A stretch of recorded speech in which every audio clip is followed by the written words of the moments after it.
Good afternoon, students. Today, day Tuesday, date 3 August 2021, class 4th, chapter number 4. आपके chapter number 4, page number आपका है 252. Operating system क्या है? ये एक सॉफ्टवेयर है जो कंप्यूटर को कंट्रोल करके रखता है. बाकी कितने टाइप्स के सॉफ्टवेयर होते हैं ये आपको बताए थे. और ऑपरेटिंग सिस्टम के अंदर भी बहुत सारी कैटेगरीज है. एक single program operating system, multi user program, programming language, यहाँ तक हमने रीड कर लिया था. अब आता है translator. Translate is use to translate any program into machine language. Translator किस लिए होता है? ट्रांसलेटर का हम यूज करते हैं ट्रांसलेट करने के लिए. ट्रांसलेट का मतलब क्या होता है? ऐसी भाषा जिसका दूसरी लैंग्वेज में एक्सप्लेन किया जाए. ट्रांसलेट जैसे मान लीजिए हमने इंग्लिश में लिखा है, हमें इसका हिंदी में मतलब चाहिए तो ट्रांसलेटर की हमें जरूरत पड़ती है. अगर हमें समझ नहीं आ रहा इसका मतलब क्या होता है तो हम ट्रांसलेटर से इंग्लिश टू हिंदी लैंग्वेज बदल सकते हैं अगर हमारे पास ट्रांसलेटर है तो. ट्रांसलेटर को किस लिए यूज करते हैं? अनुवाद करने के लिए, मतलब चेंज करने के लिए. लिखा वही सेम होगा पर भाषा चेंज हो जाएगी. कहते हैं ट्रांसलेट का हम यूज ट्रांसलेट करने के लिए करते हैं किसी भी प्रोग्राम को मशीन लैंग्वेज में. मशीन लैंग्वेज मतलब मशीन की खुद की लैंग्वेज. ठीक है. प्रोग्राम जो आपके सामने आप यूज करते हो कंप्यूटर पे, कोई भी प्रोग्राम यूज करते हो, वर्डपैड चलाते हो या कुछ भी चलाते हो, सारे क्या है? प्रोग्राम्स हैं. तो जब हम कोई भी क्वेश्चन पुट करते हैं, कुछ सॉल्व करते हैं या किसी का हमें एक्सप्लेनेशन चाहिए दूसरी भाषा में तो ट्रांसलेटर की जरूरत पड़ती है. ट्रांसलेटर कैसे करता है? ये यूज करता है ट्रांसलेट करने के लिए किसको? प्रोग्राम को इनटू मशीन लैंग्वेज में. मशीन लैंग्वेज में ट्रांसलेट करता है. आगे ट्रांसलेटर क्या है? 3 तरह के होते हैं, असेंबलर, इंटरप्रेटर. वैसे बताया ट्रांसलेटर का हम यूज किस लिए करते हैं? किसी भी प्रोग्राम को मशीन लैंग्वेज में चेंज करने के लिए हम ट्रांसलेटर का यूज करते हैं. आगे ट्रांसलेटर 3 तरह के बताए गए हैं, असेंबलर, इंटरप्रेटर एंड कंपाइलर. सबसे पहले आता है assembler. Assembler is a language translator. ये लैंग्वेज को ट्रांसलेट करता है for a low level programming language called assembly language. Translate किसको करता है? Low level language. Low level language जो इंसान बिल्कुल भी नहीं समझ सकते. इंसान मतलब हम लोग इस लैंग्वेज को बिल्कुल भी नहीं समझ सकते. ये सिर्फ कंप्यूटर की भाषा ही समझ सकती है.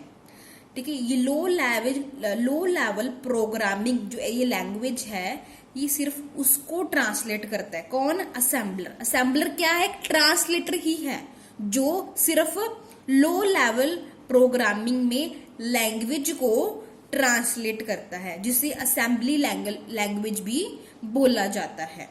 Assembling language is a symbolic language. Symbolic मतलब सिंबल्स से, सिंबल्स की तरह की लैंग्वेज है.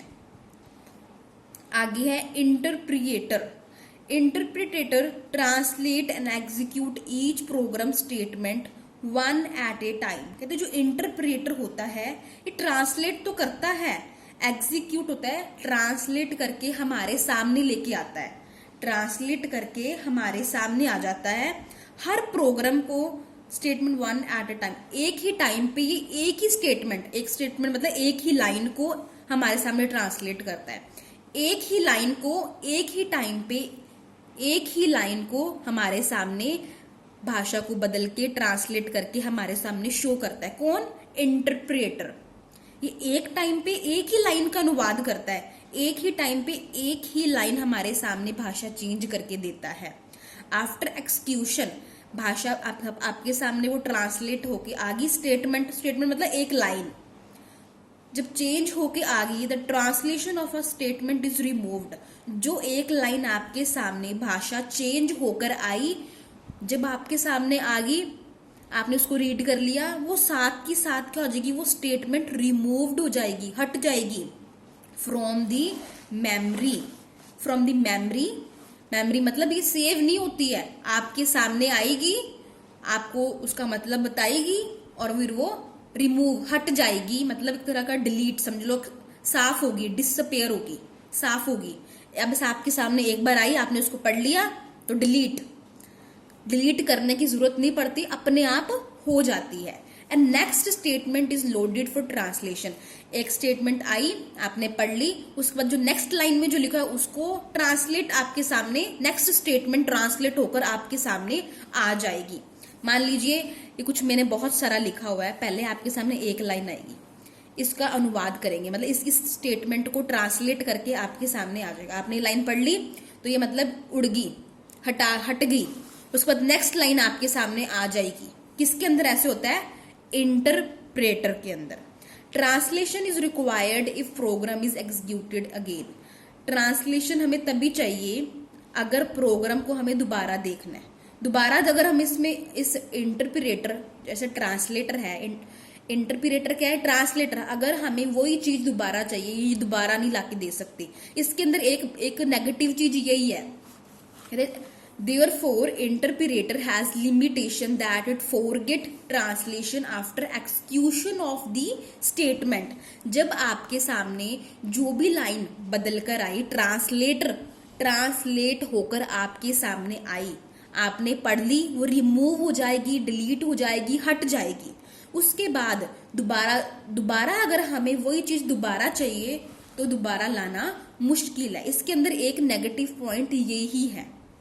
कहते लिमिटेशंस मतलब होते हैं जो उसकी नेगेटिव चीजें हैं, वो क्या करता है? फॉरगेट मतलब होता है भूल जाता है। एक बार ट्रांसलेशन करके उस लाइनों को वो भूल जाता है after execution of the statement. हमारे सामने एक्सप्लेन करने के बाद साथ के साथ वो रिमूव होते रहते हैं, डिलीट होते रहते हैं, उसके बाद वो भूल जाता है, फॉरगेट हो जाता है। फॉरगेट मतलब होता है भूल जाना। Interpreter are suitable for short program. Short मतलब मान लीजिए बहुत छोटा सा कोई हमें एक्सप्लेनेशन को ट्रांसलेट करना, बहुत छोटी सी कोई चीज है, उसके लिए तो ये अच्छा है। अगर बहुत बड़ा कोई डिस्क्रिप्शन है जिसको हमें ट्रांसलेट करना है, उसके लिए तो ये मुश्किल है। डेवलप्ड बाय बिगिनर्स प्रोग्राम, जो शुरुआत में ये चीज सीखते हैं, शुरू में जो चीजें सीखते हैं, उनके लिए इंटरप्रेटर ट्रांसलेट अच्छा है। जो शुरू में, बिगिनर्स मतलब होते हैं शुरू के लिए, जो शुरू में इस प्रोग्राम को सीखते हैं, इस प्रोग्रामिंग को सीखते हैं, उनके लिए चीज अच्छी है। बट जब हमें अच्छे से आ जाता है तो हमें इंटरप्रेटर तब हमारे लिए सूटेबल नहीं है। ये सिर्फ एग्जाम्पल, मतलब बेसिक, जिनकी शुरुआत है, जिन्होंने शुरुआत करना है, सीखना है, वो तो इस ट्रांसलेटर को यूज करें, अदरवाइज इस ट्रांसलेट को यूज ना ही करें। आगे आता है कंपाइलर। एक compiler translate the whole program. Whole मतलब जितना भी सारा है उसको सबको इकट्ठे ट्रांसलेट करता है एट ए टाइम। एक ही टाइम पे ये सारा ट्रांसलेट कर देता है। Store the translated program on a disk. Translate करने के बाद ये सारा क्या हो जाता है? सेव भी हो जाता है। किसके अंदर? डिस्क के अंदर। सीपीयू के अंदर चिप होती है, डिस्क होती है, जिसके अंदर सारा डाटा सेव होता है। वैसे ही कंपाइलर क्या करता है? ट्रांसलेट करने के बाद एक ही टाइम में सारा ट्रांसलेट कर देता है। उसके बाद सेव हो जाता है, स्टोर हो जाता है किसमें? डिस्क के अंदर, जो भी आपने ट्रांसलेट किया होगा। Compiler translate the instructions the written in high language.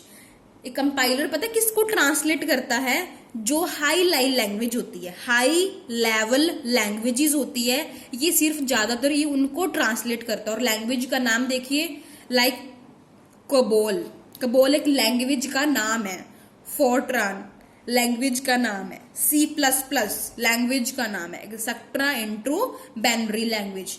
ये हाई लेवल लैंग्वेज को बाइनरी लैंग्वेज में ट्रांसलेट करता है। हाई लेवल लैंग्वेज को बाइनरी मतलब 0 and 1 जो डिजिट है, वो बाइनरी जो डिजिट्स है, जिससे वो 0 और 1 2 डिजिट से वो लैंग्वेज को वो पहचान पाते हैं, कैलकुलेट कर पाते हैं।